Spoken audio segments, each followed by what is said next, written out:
There's a burner phone in the drawer of the nightstand he mentioned near the end of our conversation. If there's ever an emergency and you can't reach me on this line, use that one. It connects directly to Hoseok. Jung Hyuk was Yoongi's right-hand man and the only other person who knew about this property. The fact that Yoongi has established such elaborated security measures was both reassuring and alarming. Do you think I'll need it? I asked, unable to keep the apprehension from my voice. It's just a precaution, he assured me. Like I said, no one knows about this place and no one connects you to me in that way, but I prefer to be thorough. After we hung up, I checked the drawer and found the phone exactly where he had said it would be. I hope I'd never have the reason to use it. Never, ever in my life. Night. Exhaustion finally overcame anxiety, and I slept deeply and dreamlessly. When I woke up, the sun already high in the sky and felt more rested than I had in days. As I made coffee in the kitchen, I found myself humming softly, a small but significant sign that perhaps I was beginning to adjust to my new reality. The next few days established a routine of sorts, mornings spent reading or walking along the private stretch of beach accessible from the property, afternoons devoted to practical matters, researching divorce procedures in Korea, considering employment options, reaching out a few trusted friends to let them know I was safe without revealing my location. I avoided news sites and social media, not wanting to see the young's name or face unexpectedly. The isolation was both a blessing and a curse, protecting me from external pressure but leaving me too much time with my own thoughts. On the fifth day, while enjoying my morning coffee on the deck of the secure phone rang. Expecting Yoongi, I answered without checking the display. "You sound better," he said, by way of greeting. "I feel better," I admitted. "Sleeping helps." "Good. Listen, there's something you should know."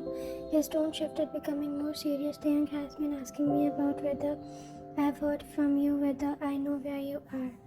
My hand tightened around the phone. "What did you tell him?"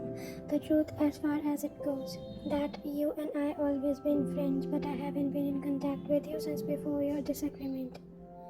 Apparently, Jimin reached out after hearing about your disappearance, offered to help find you." Yoongi's tone made it clear what he thought of this development. "I think he's using the situation to his advantage." My stomach churned with guilt and fear. This is exactly what I was trying to prevent by meeting with Jimin in the first place. More conflict, more danger. "Fine," Yoongi said firmly. "Whatever happens between them is not your responsibility. Tang made his choices, and now he's dealing with the consequences." "But if something happens to him because of me—" "Stop," he interrupted. "Nothing that happens is because of you. It's because of choices Tang made long before he met you, and choices he continued to make despite having you in his life." I knew he was right, but the knowledge did little to ease the knot of anxiety in my chest. Will you let me know if anything happens?" "Of course," he promised. "Now try to worry not, and Taeyang may be unstable right now, but he's not stupid. He won't walk into a trap." After we hung up, I tried to distract myself with a book, but the words blurred before my eyes. Instead, I found myself pacing the length of the deck, imagining scenarios of the meeting between Taeyang and Jimmy, each more volatile than the last. The day dragged on endlessly. I checked the secure phone obsessively, willing it to ring with news that the meeting had happened and Taeyang was safe, but it remained silent. Night fell, and with it came a storm wind, whipping the trees around the house, raising lashes against the windows, thunder rumbling in the distance. It matches my turbulent mood perfectly. I sat in the living room with all the lights on, unable to sleep, waiting for the news that didn't come. Midnight passed, then 1 a.m., then 2. At 3:15, just as I was considering giving up and trying to sleep, the phone finally rang. I lunged for it, nearly dropping it in my hands to answer. "Is he okay?" I demanded without preamble. "He's alive," Yoongi confirmed, his voice tight, but it didn't go well. My knees weakened and I sank onto the couch. "What happened?" From what I can gather, they met as planned, started talking relatively civil at first. Then something changed. No one knows exactly what was said, but Taeyang attacked Jimin I crossed the table. I closed my eyes, picturing it all too clearly.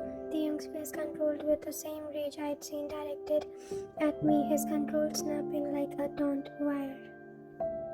How bad? Jimin has a broken nose, possibly a fractured orbital bone. His security intervened before worse could happen.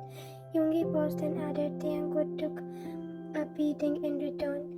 He's at Seoul Memorial now. Jungkook is with him. My free hand flew to the mouth, stifling a sob. Despite everything, the thought of the young injured and in pain cut through me like a knife. Is he? How bad is it? I managed to ask. Concussion, broken ribs, various cuts and bruises, nothing life-threatening, but he won't be comfortable for a while. Yoongi's voice softened slightly. Wine, you need to prepare yourself. This changes things. Jimin won't let this go unanswered. Meaning what? I whispered, though I already knew. Meaning the fragile peace between their families is over. This will escalate quickly. The very thing I'd tried to prevent by meeting with Jimin in the first place was now happening anyway, and possibly because of my actions rather than despite them. The irony was bitter. What can I do? I asked, feeling helpless. Nothing, Yoongi said firmly. You stay exactly where you are, safe and uninvolved. This is between the young and Jimin now. But, no buts. He cut me off. Promise me you won't do anything rash. No contacting the young. No reaching out to Jimin. Nothing. I wanted to protect, but the steel in his voice made it clear this wasn't negotiable. I promise. Good. I'll keep you updated. Try to get some sleep if you can. Sleep was impossible.